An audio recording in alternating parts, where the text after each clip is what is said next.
بسم الله الرحمن الرحيم كل وعنا وناكسن داوديال halka naga daawanaysaan waa Gool FM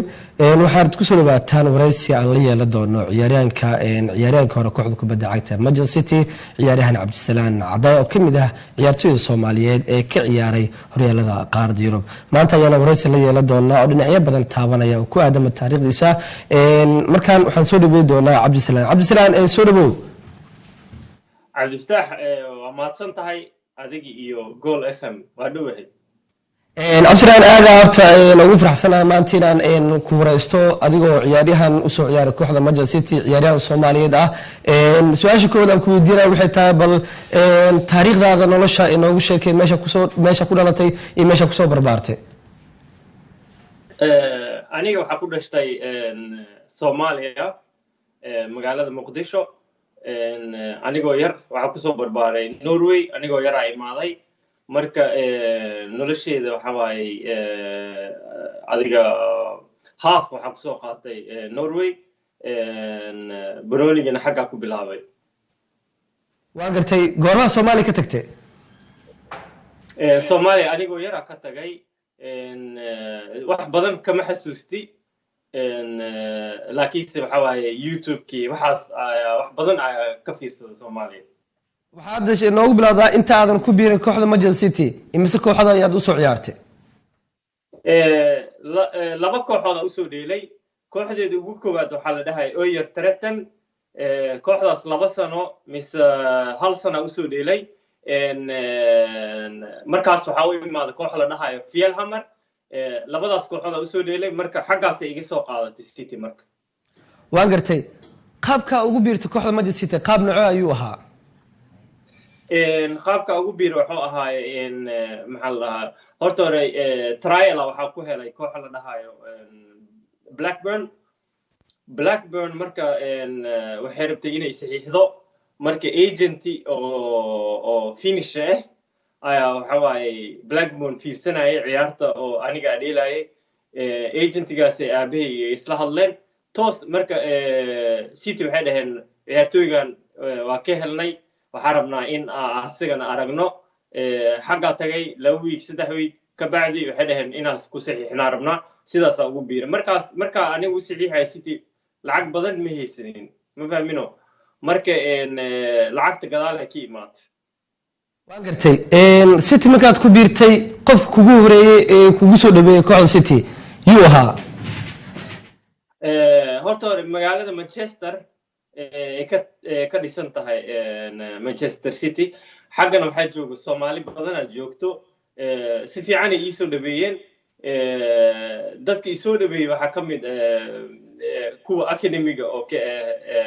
ka shaqeeyo sida ninka la dhahay Barry Poynton nin oo waxa waay oo academiga ka qaabisan si fiican oo soo dhaweeyay maxaa la Somali community oo badan jooga meesha Soomaalidana si fiican ay soo dhaweeyeen waan gartay yuu ahaa saaxiibka kugu dhaweeyay kooxda City saaxiibo badan ku lahay City sida wiil la dhahayo wiilal badan ay ahayn Abdul Razak mid la dhahayo oo ka imaada Ivory Coast Dedrick Boyata hadda u dheelo Belgiumka Kieran Trippier oo u dheelo hadda qaranka Ingiriiska Robbie Mac hadda amal shal gool oo dhaliyay Robbie Mac saaxiibo fiican ahayn Adebayor saaxiibo fiican Patrick Vieira saaxiib fiican ahayn ciyaartooyda badana oo City saaxiibo fiican la ahay gartay imise ciyaaryahan oo Man City ah oo hadda oo ku waaweynka aad garoon la soo gashaday soo wada galnay sida hadda Robinho amal garoon isla wada galnay Tevez adig kulli waxa waay waqtiga aniga joogay waxa ka tirsanay mooho ciyaaryahanka waaweynka ka tirsanay marka kulli waxa waay isku meel wada fadhiisanaynay training isla sameeynay saaxiibana waa ahayd waan gartay ma xasuusataa kulankaada ugu horeeyay aad u safarto kooxda weyn ee City kulankii ugu koowaad wuxuu ahaa kulan oo cup-kan waxa uu bixiyay koox la dhahay Scunthorpe ciyaartaas waa badinay waxa ku badinaa malena 3 iyo 1 miya wax saas ku badan waan gartay imise gool ayaad dhalisay horta City aad joogtaadi aniga first teamka gool uma dhalinin laakiinse second teamka kuwa yaryarka goolal badana u dhaliyey maxaa la dhahaa koobab badana soo qaadanay waxaa xasuustaa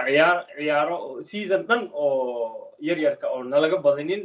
united camal waa tumi jirnay hadda Paul Pogba camal yaryarku ahay asigana waa tumnay adi kulamo badan soo badinay goolal badanna ka dhaliyaa waa gartay xasuusaada dib u celisid waqtigaad ugu xumaa ama as dhihi kartid waqtiga ugu xumaa ku soo qaad City waqtiga ayuu ahaa waqtiga ugu xumaa waqti xun hadda ma xasuustay laakiinse waxa ugu daran markaa dhaawacantid marka waqtiyaasha ugu xun waxa waaye ciyaartooyga marka oo garoonka soo geli karin oo dhaawac ku jiro oo waxna laga sameyn karin waqtiga ugu xun oo soo qaatay waxa dhihi karaa markaa dhaawacmay iyo waxyaalahaas dhihi karaa bis wax kale oo hadda sheegi kara malaha waa gartay ciyaaryahan walba wuxuu leeyahay saaxiib u qaasa ama saaxiib u dhow adiga saaxiibka kugu dhawaa oo mar walba sirtaada iyo waqti aad la qaadan jirtay yuu ahaa waxa waaye wiil la dhahayo Cabdulrazak oo hadda ka dheelay Sweden oo ka dheelay wadanka Sweden wiil saaxiibo oo rasmi ahayn oo Ivory Coast ka imaaday kaasa mar walba isla socon jirnay iyo Adebayor saddexdeena isla socon jirnay badan ma City ka tirsaneed aqoon badan anaga u lahayn ee aad la soo tababaratay waa ki ciyaaryahanka ugu dabeecad xun ma City xilliga joogtay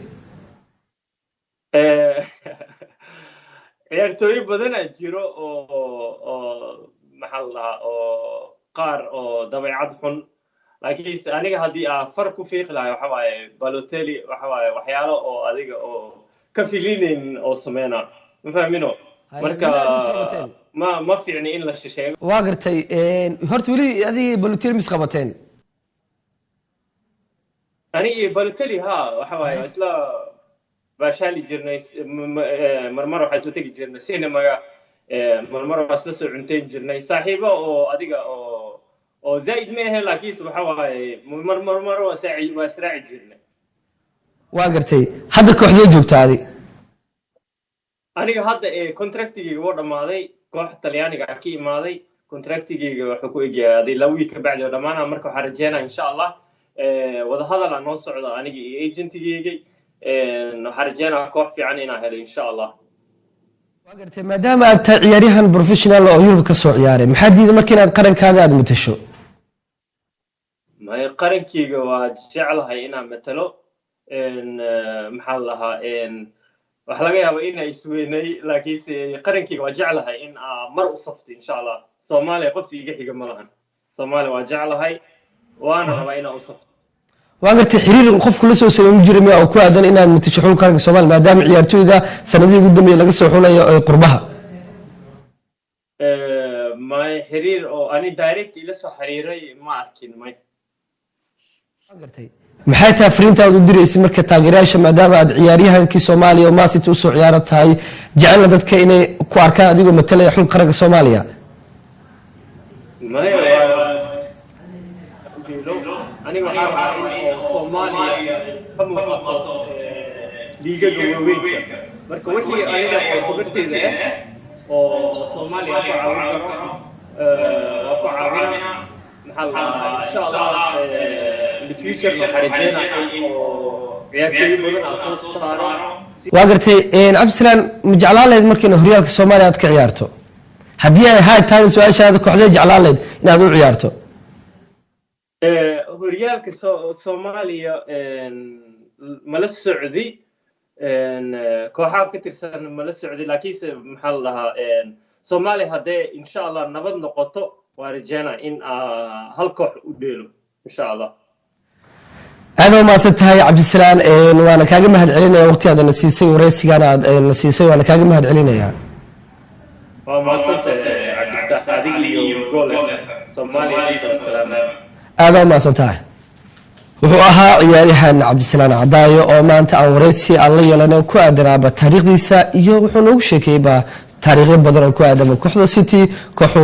ciyaartooydii oo la soo falgalay oo la soo ciyaaray iyo sida mid ay inuu jecel yahay ciyaaraha Cabdisalaan inuu umar u matalo xulka qaranka Soomaaliya waa ciyaaryahan professional oo ka ciyaaray horyaalka ama horyaalada qaarada Yurub